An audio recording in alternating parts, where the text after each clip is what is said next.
oculta en algún caparazón de tortuga, en el vibrar de las cuerdas, en el arco de un guerrero o en el rítmico sonido del corte de un árbol. Los orígenes de la música están alojados en algún lugar recóndito de la historia, a donde ningún investigador ha logrado llegar aún.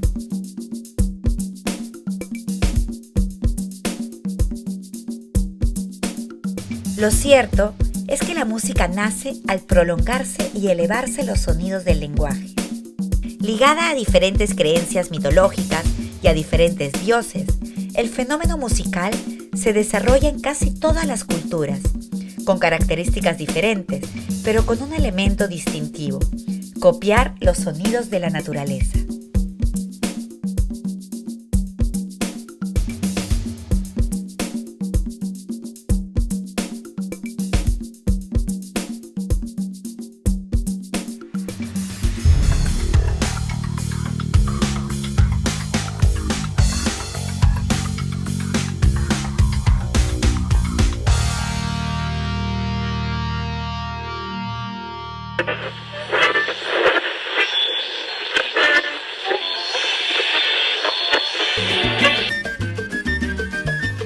Es el hombre y su constante búsqueda quien, asociando sonidos con rituales de apareamiento y de trabajo colectivo, va dando forma a lo que hoy conocemos como música. Sí, hoy vamos a hablar de música, pero no de cualquier música. Hoy nuestra invitada especial es la música cubana. Bienvenidos a Arte Mundo Latino. La más grande de las islas del archipiélago del Mar de las Antillas, la isla de Cuba, fue en su momento, y gracias a su ubicación geográfica, un puerto de tránsito importante desde y hacia Europa.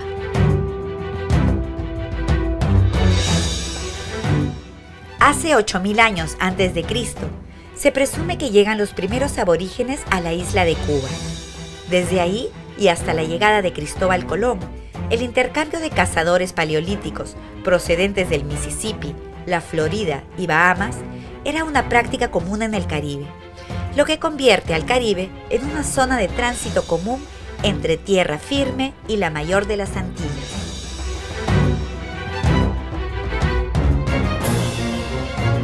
La música cubana ha tenido una ramificación tan grande, no solo en América Latina, en Estados Unidos y en Europa.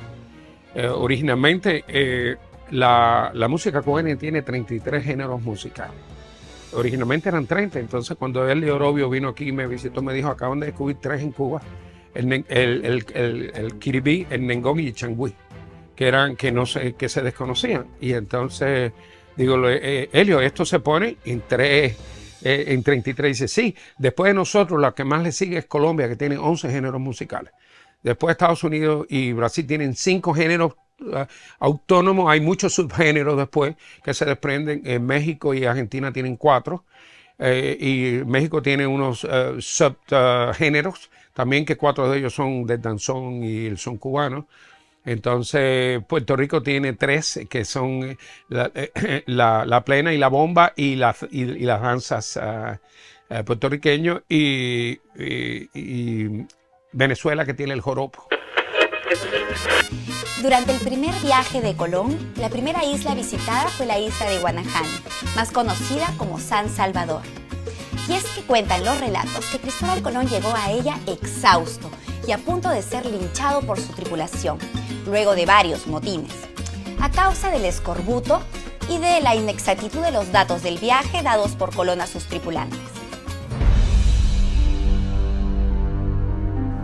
Que nunca tan hermosa cosa habido, lleno de árboles, todo cercado el río, hermosos y verdes, y diversos de los nuestros, con flores y con su fruto cada uno de su manera, aves muchas y pajaritos que cantaban muy dulcemente. Había gran cantidad de palmas de otra manera que las de Guinea y de las nuestras, de una estatura mediana, y los pies sin aquella camisa, y las hojas muy grandes, con las cuales cobijan las casas hechas de madera, que entregó en la isla un camión de fustes Esteban, la tierra muy llana. Diario de a bordo de Cristóbal Colón.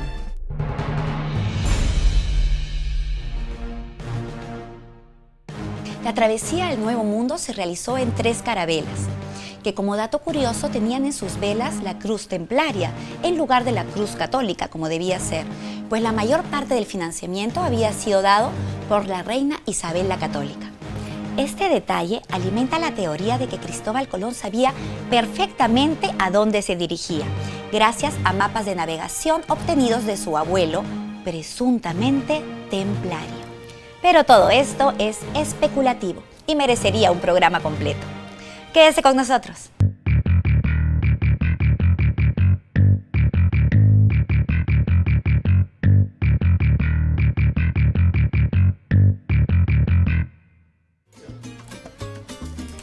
Los ritmos que escuchamos actualmente en Latinoamérica son derivados de Europa con una fuerte influencia africana. Todo esto gracias a que la isla de Cuba en su momento fue un puerto de tránsito muy importante en el Nuevo Mundo. Esta condición hacía que la mezcla de culturas se diera de un modo insólito.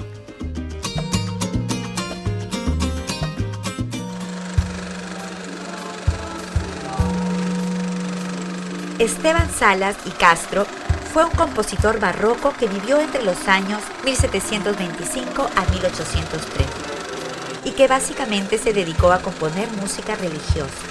Alejo Carpentier redescubre años después a Esteban Salas en un importante libro titulado Concierto Barroco.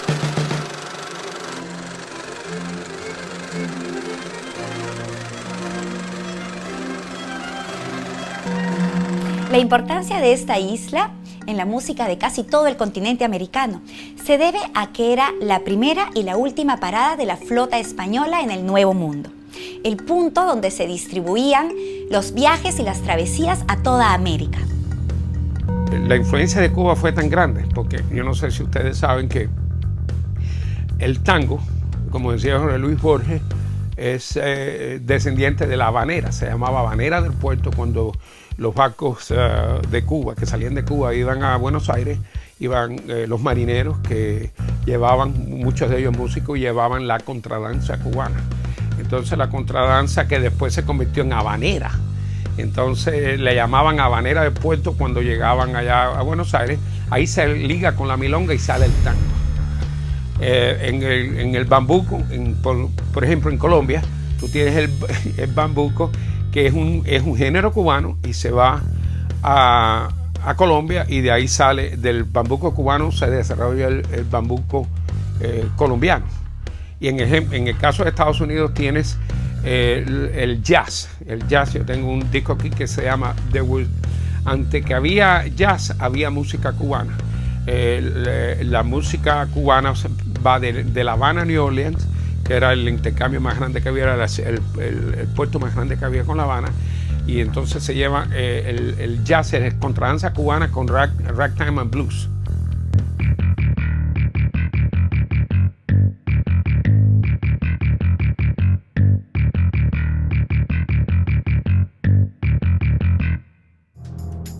A diferencia del trato del esclavo en los Estados Unidos y en la mayor parte del Caribe, en Cuba se les permitía celebrar sus fiestas tradicionales con carácter religioso, denominadas el Día de Reyes. Esta es la razón por la cual las mezclas de ritmos contienen una mayor presencia africana que en el resto del continente. Presencia que gracias a los viajes fue extendiéndose por toda América.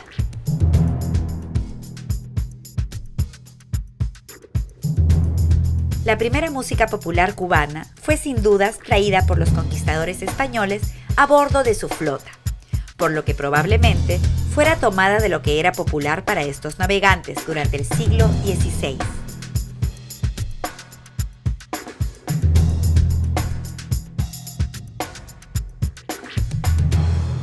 El aporte negro es tan importante porque la mayoría de los negros que vienen de Nigeria, tú sabes, del Congo. Entonces tú tienes los ritmos bantú.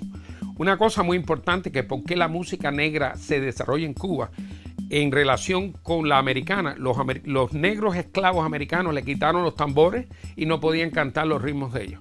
En Cuba, en lo contrario, ellos le dejaron tocar los tambores, podían cantar sus canciones, nada más que podían salir el Día de Reyes, que cuando los españoles le daban permiso para que hicieran sus comparsas y su música, pero siempre mantuvieron, y por eso Cuba y Brasil son los países más importantes de la música negra, porque son los únicos que han podido mantener esa raíz negra.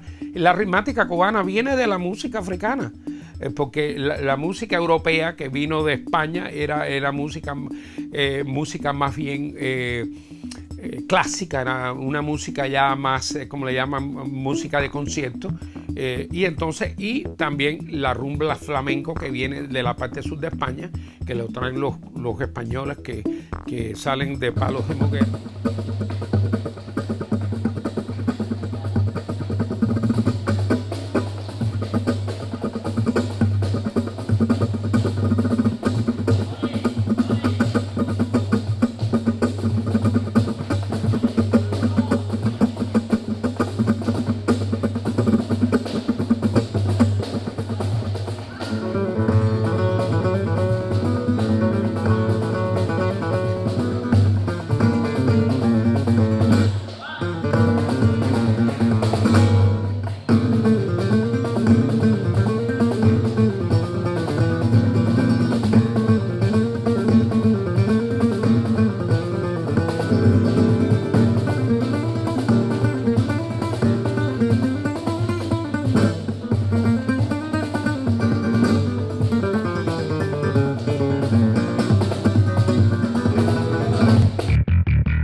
Pero en el siglo XIX llega a haber, según yo estuve leyendo ahora para la clase, 1.600.000 esclavos. Podrán imaginarse lo que es 1.600.000 personas. Una barbaridad de gente, tomando en cuenta que estamos en 1800 y tanto, ¿no? Casi todos venían de la costa atlántica, y entonces llegan 4 grupos fundamentales a Cuba. Por lo menos se establecen 4 grupos, llegan muchos más. A los Bantu, tenemos a los Carabalí, Abacuá. Carabalí, acuérdense que el nombre se lo ponen en Cuba después, vienen del Calabar, por eso lo llamaban así. Vienen los Arará, que es una cultura llamada daumeyana Arará. Y vienen los Lucumí, o la santería, y se establecen en Cuba cada uno con sus instrumentos, cada uno con sus costumbres.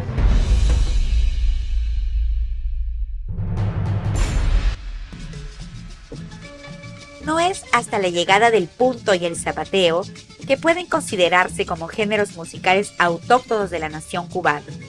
Su principal influencia puede haber sido de la inmigración canaria, quien impulsa la música campesina, principalmente en la zona de Las Villas y Pinar del Río. A continuación, las orquestas se complejizan y la fusión de ritmos se hace sobre la base de sonidos cada vez más especializados. El componente negro gana cada vez más y más presencia.